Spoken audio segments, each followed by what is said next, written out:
Let's talk about time management hacks for busy realtors. So you may or may not know that I am a busy girl. Oh my God, I'm so sorry for that. I am a mom of 2 toddlers now, which is totally crazy. I have a 3-year-old and a 1-year-old, and suffice it to say, managing multiple businesses and constantly being on call, switching between hats all day long is exhausting, and time management becomes more important every month. When we had our second baby, it was like all of my time vanished.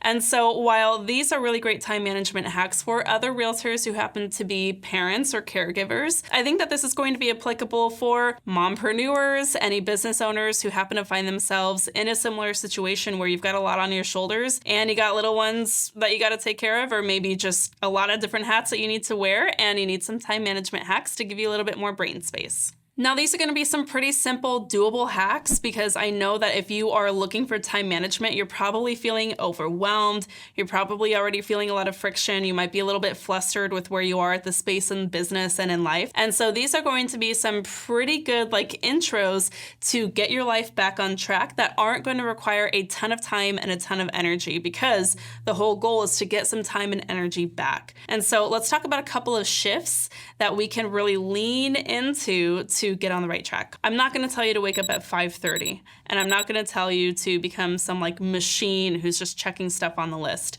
Let's be really strategic here.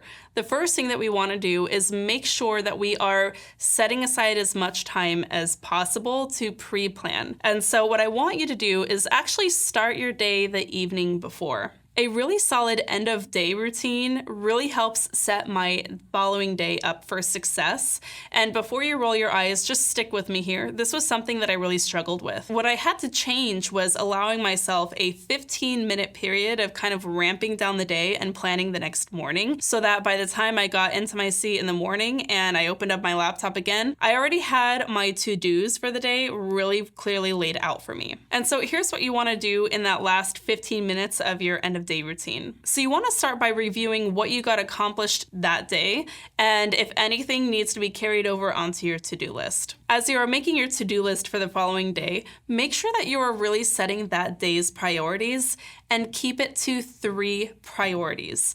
Now, some of you are going to, rightfully so, say that this is a little counterintuitive, because the definition of priority is the one most important thing, but we're going to take a little bit of grace for there, and we're going to allow ourselves 3 things to set for the following day as our top 3 priorities. One time I was working with this amazing agent. She is a realtor, and she is now very soon becoming a mom as well. And this is your typical go-getter who creates a very ambitious list of things that she wants to do. And what she would do is stack her to-do list with so much that she would just run herself ragged. And over the last year, I've really been working with her to teach her how to kind of trim that down and really prioritize the most important things, so that by the time she gets done with this pregnancy journey that she's on and she welcomes her baby into the world, she already has that muscle really strengthened to pare down, plan ahead, and make sure that she's looking ahead to the only most important things that have to get done. So I guess that would lead us into the second thing that you want to do. The second time management hack is really condense the most important things as much as possible. Now remember, the first hack was spending 15 minutes at the end of the day really pre-planning the following day. So planning those top 3 most important things, confirming any appointments, and just having any resources just prepared for you.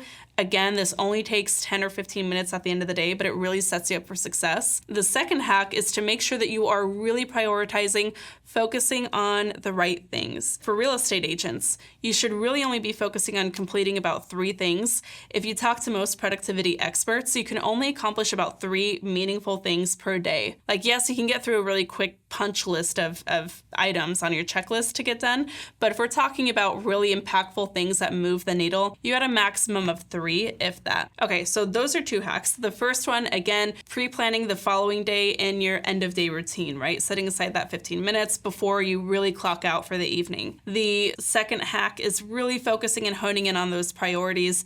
We want a maximum of 3 things to focus on per day, and they want to be really tied into either your projects that you're working on that's going to ultimately help you create and achieve goals that you're working towards and or revenue producing activities. So in the case of a real estate agent, for example, you might want to make sure that one priority is like your prospecting time, so getting done with your prospecting time. You might also want to make sure that another is just checking in with current clients and getting any marketing materials done if you had anything on the calendar that day. And the following, or the last priority rather, might be like making a really important call that is going to be a tough one to make, or getting to an appointment on time for an appraisal, for example. And that's it. That way, if you get those things done and then anything else in between, you know that at the end of the day, regardless of what happened, you got the right things done. And then if anything didn't get completed that day, you're just moving on to the following day until it gets done. The final time management hack is not a cop-out. I promise this is not a cop-out. We're talking about leverage, leverage, leverage. Let me walk you through what I mean when we talk about leverage. Most of what you are doing day to day can be supplemented by leveraging technology. So for example, ChatGPT or any other AI tools that are going around, like Goblin tools is a great one. There are so many AI tools that we could be leveraging for free to give us so much more bandwidth and brain space to accomplish what needs to get accomplished without running ourselves ragged. You can be using automated appointment setters like Calendly to help you generate and convert leads into appointments. This obviously can turn into its own complete conversation. And in fact, I'm going to go a little bit more in depth on this conversation next week when we're talking about client management tools. So be sure to subscribe to this channel if you want to get notified when that drops. But my point is here, the most important thing that we can do in time management is not ask how much can we get done. Time management is not trying to shove as much into a 24-hour window as possible. I don't want you to think about time management in the way of just getting more things accomplished. Instead, I want you to think of time management as how you can leverage people and resources to help support you in getting the right things done. Because remember, time management is about prioritizing and focusing on getting the right things done to start with, and then using either technology or AI or other support systems that you might have available to you to get anything else done that you do not need to fully be a part of. And so part of this might be taking stock of what's taking a lot of your time today. And this is my challenge for you. Look at something this week that has taken an inordinate amount of time. Did you get stuck in a task or in an activity this week where you got lost in time for a couple of hours until you looked up and realized, wow, that probably did not need to be as hard as I made that? Ask yourself if that was truly a priority that you should have been focusing on that really could only have been done by you. And if not, think about who you could outsource that to. And if it does have to be done by you right now, like maybe you don't have an assistant or maybe it's just not something that you can easily hand off, think about what tools or technology you can leverage to get a little bit of your time and bandwidth back. I don't want you to be thinking about leveraging tools as cheating, right? Like that's not the case whatsoever. And I say that specifically because a lot of agents feel that way about AI right now. And ChatGPT, for example, it's very trendy. It's a very hot topic in real estate. I use ChatGPT constantly.